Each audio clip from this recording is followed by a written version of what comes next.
So as we know, throughout this entire pandemic, a large number of schools have remained open so as to look after the children of key workers and other groups.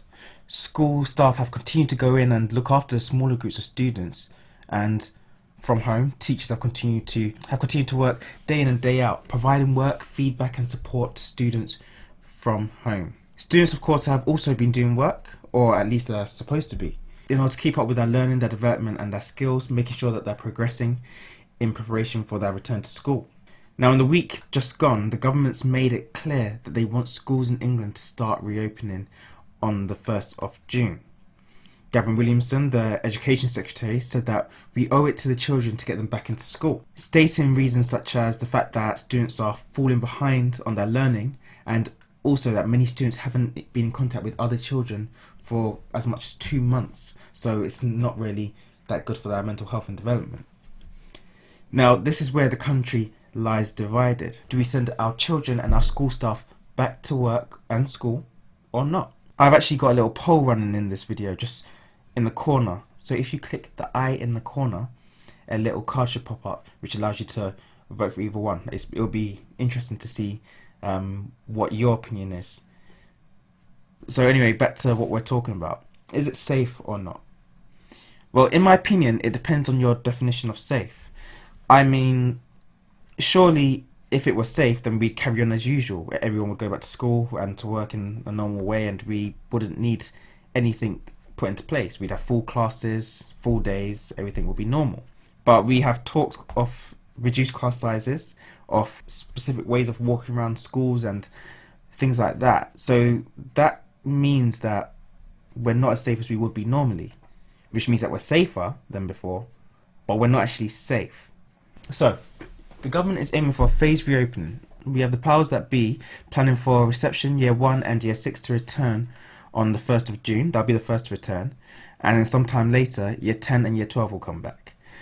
Now, prioritising those years makes sense. It's a very smart move to put those years back first. Early child development is mega important, so reception in year 1 should definitely be the first to go back. They'll benefit from it the most. And year 6 is an important transitional year.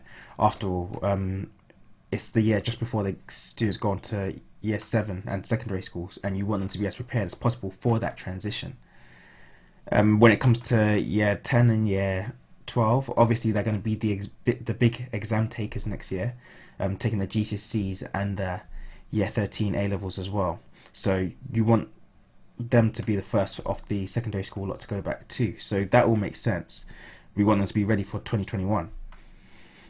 But as a teacher, I will not deny a chance to see my year 10s and 12s again would be super useful academically. It will be useful for helping them to start getting back on track, since it's been so long since I saw them and the school's closed so abruptly that I didn't get to say everything that I need to say or give them everything that I need to give them.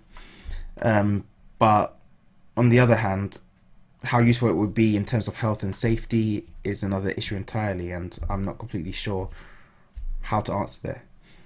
Now let's talk about how exactly the government is hoping us English schools pull this off, because this is something that only really applies to England. Scotland and other parts of the UK are doing their own thing and remaining shut for now. Pupils will be kept in groups of no more than 15, and there will be regular cleaning. There's also been mention of short school days and other interesting timetable tweaks, but at the moment most of these are theories, so there's nothing concrete or already confirmed. This also leaves a lot of questions unanswered. Questions like, what happens with students with health conditions who catching COVID might put their life in danger? How about teachers in the same situation? How about people with family members who are in that situation? The week before school finished or was closed, lots of schools were understaffed because staff had symptoms themselves, or their family members had symptoms, so they couldn't go in. Will this happen again, this understaffing? What happens to students who travel far distances and have to take several modes of public transport that come into more contact than most people would with possible infected people? Will travel in London return to being free for under 18s? We know that's a major part of getting to school for a lot of people, being able to travel around the city freely. What happens when students need to share materials or equipment? In a lot of cases, we don't necessarily have enough. I don't necessarily have 30 red pencils in one go. It tends to be that because only about a quarter of the class is using them, I only need about 10. How do we keep hundreds of children apart during breaks and lunch, let alone in the classroom where the space is even closer and more cramped? The list just seems to go on, and to be honest, it's just really tough. I'm not sure about the answers to a lot of these questions. The unions seem to be against the whole idea, and according to what I've seen on social media, the majority of teachers seem to be against it as well. But I'm aware that social media is a bit of a echo chamber, so I'm waiting for some official poll results to come out before I can fully state that as a fact. And I won't deny that I've seen a considerable amount of people and teachers saying that school staff should get back to work, and children need to return to work and to school.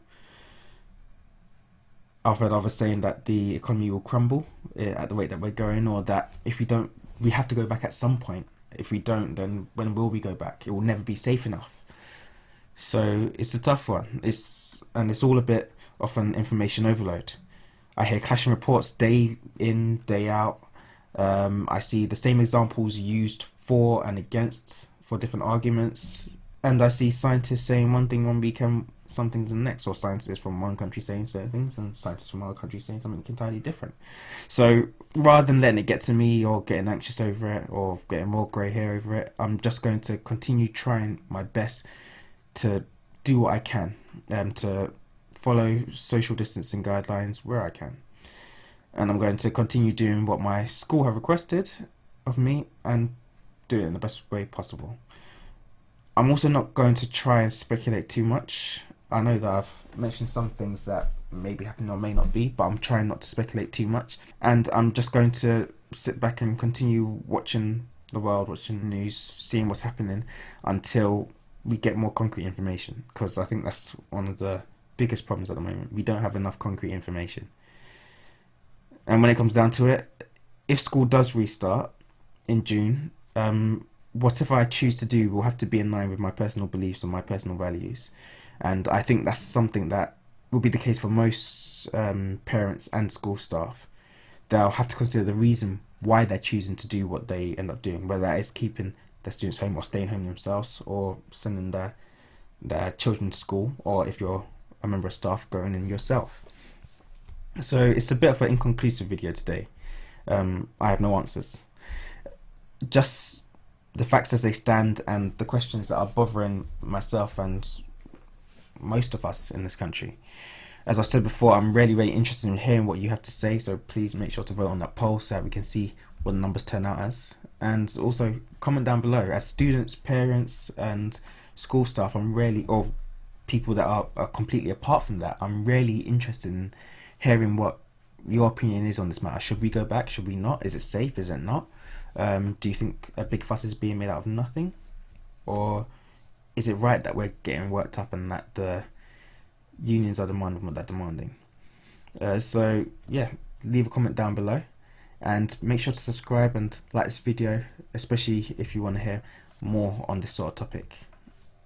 Also be sure to check out these videos as well, especially if you're in year 10, year 11, year 12 or year 13, and also if you have friends or family in those years. You'll find them really useful and well researched too. I do a good job sometimes. So that's all for now.